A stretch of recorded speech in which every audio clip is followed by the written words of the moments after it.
នៅក្នុងថ្ងៃនេះតែម្ដងគឺថ្ងៃទី15ខែមករាឆ្នាំ2026នេះគឺមានហេតុការណ៍បាក់ដងសន្ទូចសំណង់ដូចគ្នានៅក្នុងជាយក្រុងបាងកកខេត្តសមុទ្រប្រាកាមជាហេតុបណ្ដាលឲ្យមនុស្ស2នាក់ស្លាប់ទៀតបើកឆាក2026នៅក្នុងខែ1កាលពីម្សិលមិញនៅថ្ងៃទី14គឺប្រទេសថៃគឺមានសោកនាដកម្មមួយយ៉ាងសាហាវមែនតើបងប្អូនចាគឺករណីដងសន្ទូចដ៏ធំមួយគឺបាត់ធ្លាក់សង្កត់ចំក្បួនរថភ្លើងដែលកំពុងតែធ្វើដំណើររហូតមកដល់ថ្ងៃនេះនៅថ្ងៃទី15នេះគឺសារព័ត៌មានថៃបានចុះផ្សាយឲ្យបានដឹងថាហេតុការណ៍បាក់សន្ទូចសង្កត់មកលើរថភ្លើងនៅថៃហ្នឹងគឺអ្នកស្លាប់កើតឡើងរហូតដល់32នាក់និងអ្នករងរបួសហ្នឹងកើតឡើងទៅដល់67នាក់ហើយព័ត៌មានហ្នឹងខ្ញុំដូចមិនដែរឃើញនៅប្រទេសណាទេបងប្អូនចាតែមិនឃើញមានសោកនាដកម្មមួយនៅក្នុងប្រទេសថៃហ្នឹងគ្រាន់តែបើកឆាក2026នៅក្នុងខែ1កាលពីថ្ងៃទី14កាលពីម្សិលមិញហ្នឹងគឺហេតុការណ៍សោកនាដកម្មហ្នឹងគឺបានកើតឡើងនៅក្នុងប្រទេសថៃហ្នឹងតែម្ដងបងប្អូនចាបើសិនជាយើងគិតឲ្យដល់ណាវាសឹងតែថារឿងហ្នឹងវាចៃដន្យខ្លាំងមែនតើណាបងប្អូនសឹងតែថាអត់អាចកើតមានឡើងហ្មងពីព្រោះថារថភ្លើងហ្នឹងវាកំពុងតែបើកសុកតាមផ្លូវហ្នឹងលេខស្រាប់តែដងសន្ទូចហ្នឹងវាបាក់មកសង្កត់ពីលើហ្នឹងតែម្ដងប្រភពព័ត៌មាននៅប្រទេសថៃបានផ្សាយថាអញ្ចឹងគ្រោះថ្នាក់ហ្នឹងគឺបង្កឡើងដោយដងសន្ទូចហ្នឹងមួយហើយដងសន្ទូចហ្នឹងគឺយើងតែងតែឃើញនៅតាមអគារធំៗណាបងប្អូនចា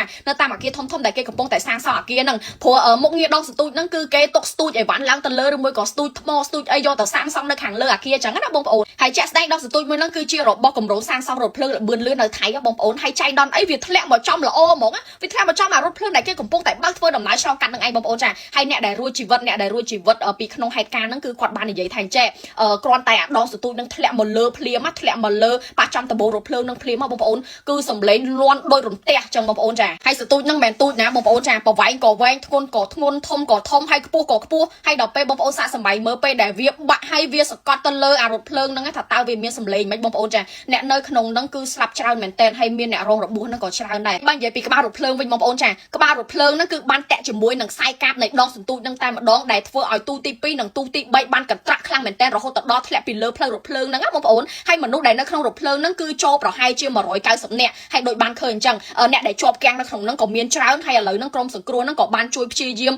ជួយអ្នកដែលជាប់គាំងនៅក្នុងហ្នឹងមានតាំងពីមនុស្សចាស់និងកុមារតូចៗហើយព្យាយាមជួយយកអ្នករងរបួសហ្នឹងគឺបញ្ជូនទៅមន្ទីរពេទ្យនិយាយទៅមិនបន់ស្រន់មិនដាក់បដាសាអីទេបងប្អូនចាប៉ុន្តែគ្រាន់តែគ្រោះថ្នាក់បានកើតឡើងជាបន្តបន្ទាប់នៅក្នុងស្រុកថៃបងប្អូនក្រោយពីពួកយោធាថៃហ្នឹងគឺបានបាញ់បំផ្លាញប្រាសាទនិងរំលោភបំពានលើដែនអធិបតេយ្យរបស់ជាតិយើងបងប្អូនហើយគ្រាន់តែខ្ញុំឃើញព័ត៌មានម្សិលមិញការបាក់សន្ទូចធ្លាក់មកសង្កត់ពីលើរថភ្លើងកាលពីម្សិលមិញថ្ងៃទី14ស្លាប់មនុស្ស30នាក់ជាងនិងរងរបួស60នាក់ជាងហើយក្នុងថ្ងៃនេះផងដែរគឺបាក់ដងសន្ទូចសំណង់មកដូចគ្នាស្លាប់មនុស្ស2នាក់ហ្នឹងបានយើងដឹកឃើញទៅដល់អាពេលពួក